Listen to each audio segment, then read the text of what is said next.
Close your eyes, picture a labyrinth. Not the tidy hedge maze kind from storybooks, but something older. Stone walls weathered by centuries, corridors that twist and double back, paths that lead not to dead ends, but to mirrors. This is the labyrinth of meaning, and you've been here before. Every culture has its version of this maze. The Greeks had the Minotaur, a beast born of chaos, lurking in the heart of a prison built by a king. The Buddhists speak of samsara, the endless cycle of desire and suffering. Even modern physics hints at it, the universe expanding into nothingness, galaxies spinning like lost travelers. But here's what no one tells you. The maze is not a trap, it's a teacher. And your existential crisis, that's the moment you finally stop running and listen. Think of the last time you lay awake at 3 a.m., your mind gnawing on questions like, why am I here? Or, does any of this matter? We call this an existential crisis, as if it's a disease to cure. But what if it's the opposite? A fever breaking, a veil lifting. The philosopher Søren Kierkegaard said, anxiety is the dizziness of freedom, the terror and thrill of realizing you could step off the path, that no one, not even the universe, will stop you. Consider Sisyphus, condemned by the gods to roll a boulder uphill for eternity, only to watch it crash down again. A pointless task, yes? But Albert Camus, the poet of the absurd, saw something else. He wrote, "The struggle itself toward the heights is enough to fill a man's heart." Sisyphus, in the moment he turns to descend the mountain, is free to despise his fate or to love it. To find meaning not in the summit, but in the rhythm of his breath, the ache of his muscles, the way the light changes as he climbs. You are Sisyphus. We all are. The boulder might be your career, your relationships, your search for happiness. But the modern world sells us a lie, that the goal is to escape the labyrinth, to find your purpose and live happily ever after. But labyrinths, by design, have no exit. Their power lies in the journey. In the Middle Ages, pilgrims walked labyrinths etched into cathedral floors as a form of prayer. They understood. The path itself is sacred. Here's the secret. Your existential dread is a kind of compass. It points not to answers, but to aliveness. The 8th century Zen master Linji said, "If you meet the Buddha on the road, kill him." A warning against clinging to dogma, to easy answers. The moment you think you've solved life's meaning is the moment you stop living. The maze thrives on curiosity, not certainty. So tonight, don't ask how to escape the labyrinth. Ask what the labyrinth is trying to show you. Maybe the meaning of life isn't a destination. Maybe it's the way your shadow merges with the dark, the way your breath sinks with the wind, the way the question, why, can be a cradle, not a knife. There's a strange comfort in deserts. They are landscapes of absence. No water, no shade, no footprints that last. Yet, for millennia, prophets and wanderers have gone there to hear the voice of the divine. Why? Because deserts don't lie. They reflect back the raw, unvarnished truth. You are small, the universe is vast, and nothing is promised. Albert Camus called this confrontation the absurd, not absurd as in ridiculous, but as in out of tune. Imagine playing a piano in a room where every note echoes slightly wrong, the walls bending the sound into something unfamiliar. That's the absurd, the dissonance between our hunger for meaning and the universe's mute silence. We are creatures who write sonnets and build cathedrals, yet we orbit a star that will one day swallow us whole. Camus called this the divine. Equivalence, the fact that our grandest dreams and our deepest fears weigh the same in the cosmic scales. Nothing. Humanity's oldest obsession is time. We measure it, hoard it, grieve its passing. But the absurd cracks that obsession open. Picture an hourglass. We fixate on the sand. How much has fallen? How much remains? But what if the crack isn't a flaw? What if it's a door? The absurd whispers, your time is already leaking. Stop counting. Start living. Camus argued that realizing the absurd isn't a death sentence, it's a liberation. When you accept that nothing matters, everything matters, the weight lifts, the hourglass shatters, and suddenly you're free to let the sand scatter into patterns only the wind can name. Søren Kierkegaard, the father of existentialism, described this freedom as the dizziness of possibility. Imagine standing on the edge of a cliff. The void pulls at you, not with fear, but with a terrifying invitation. Jump or don't. The choice is yours. That vertigo is the price of awareness. The absurd doesn't answer your questions. It dissolves them. Why search for meaning when you can invent it? Why kneel to gods when you can dance with ghosts? Here's what no one tells you. The absurd is not nihilism. Nihilism is a surrender, a sigh of, nothing matters, so why try? The absurd is a rebellion, a defiant, nothing matters, so why not try everything? The ancient Stoics knew this.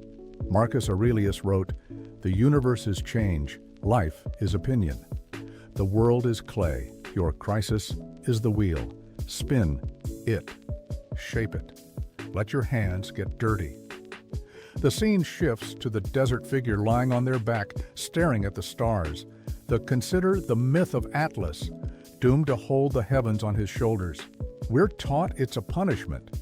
But what if Atlas's burden is also his purpose? Without the weight, he'd wander aimlessly, unmoored. The absurd is your sky to hold. Your crisis is the muscle-building ache of bearing it. The poet Rilke wrote, "Perhaps all the dragons in our lives are princesses who are only waiting to see us act just once, with beauty and courage." Your existential dread? That's the dragon, and it's waiting. So tonight, when the questions come, what's the point? Who am I? Don't silence them. Lean in. Let the absurd wrap its arms around you. The desert doesn't judge your stumbles. The stars don't measure your worth. There's a kind of holiness in that indifference, a permission slip to exist, unapologetically, in the glorious, fleeting now. To burn is not to end. Fire is a shapeshifter. It devours, yes, but it also illuminates. The Japanese practice kintsugi repairs shattered pottery with gold, not to hide the breaks, but to honor them. Your existential crisis is a form of kintsugi. It shatters the old stories you clung to. I am my achievements. I am my pain, so you can piece yourself back together, gilded with deeper truths. Carl Jung wrote, "There is no coming to consciousness without pain. Annihilation is the price of awakening." When the walls of your identity crumble, what's left? The 13th century mystic Rumi said, "You are not a drop in the ocean. You are the entire ocean in a drop." Your despair feels infinite because you are infinite. The void you fear is not empty. It's a womb. Think of the moth. To become what it is, it must first dissolve. Its caterpillar self digests itself entirely, leaving only a soup of cells, imaginal cells, to rebuild its wings. Existential crises are your imaginal cells. They reduce you to raw material, to possibility. The poet David Whyte calls this the groundless ground. It feels like dying, but it's the only way to fly. Modern culture sells permanence, careers, relationships, identities, all marketed as fortresses against change. But the universe thrives on entropy. Stars explode to birth new worlds. Forests burn to fertilize soil. Your crisis is a cosmic spark. The philosopher Alan Watts put it plainly. The only way to make sense out of change is to plunge into it, move with it, and join the dance. You are not losing yourself. You are losing what you thought you were. The Zen masters say, no snowflake ever falls in the wrong place. Trust the unraveling. The dark is not your enemy. It's the blank page. Certainty is a mirage, a lighthouse beam sweeping over a shoreless sea. We cling to it, beliefs, plans, labels, as if they'll save us from the storm. But the storm is where the magic lives. The mystic Simone Weil wrote, Attention is the cost rarest and purest form of generosity. What if your overthinking isn't a curse, but a prayer? Quantum physics tells us particles exist in multiple states at once, superposition, until observed. You too are a quantum being. Your crisis is the act of observation, collapsing infinite possibilities into a single path. But what if you refuse to collapse? What if you lingered in the maybe? The Tao Te Ching warns, those who know do not speak, those who speak do not know. Uncertainty is humility. It's the universe asking you to dance. The Stoic philosopher Epictetus was born a slave. His body was chained, but his mind wandered free. He wrote, "It's not what happens to you, but how you react to it that matters." Your crisis is a reaction, a refusal to accept the script you've been handed. The playwright Samuel Beckett echoed this, "Ever tried, ever failed. No matter, try again, fail better." Uncertainty is the space where better is born. Consider the raven. In Norse myth, Odin's two ravens, Hugin, thought, and Munin, memory, fly across the world each dawn, returning to whisper all they've seen. Your overthinking is a flock of Hugins scouting the edges of the unknown. But here's the secret. You don't need to solve the mystery. You need to marry it. The poet John Keats called this negative capability, the power to dwell in uncertainties, mysteries, doubts, without any irritable reaching after fact or reason. Uncertainty is the only true north. It's the compass recalibrating. The fog isn't hiding the path, it is the path. Breathe into it, let it carry you. Every ending is a threshold, not an exit, but an entrance.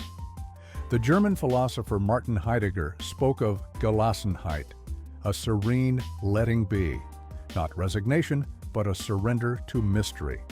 The Zen masters call it beginner's mind, empty yet infinitely full. You've been taught to fear the unknown, to treat life as a problem to solve, a code to crack. But what if the unknown is where wonder begins?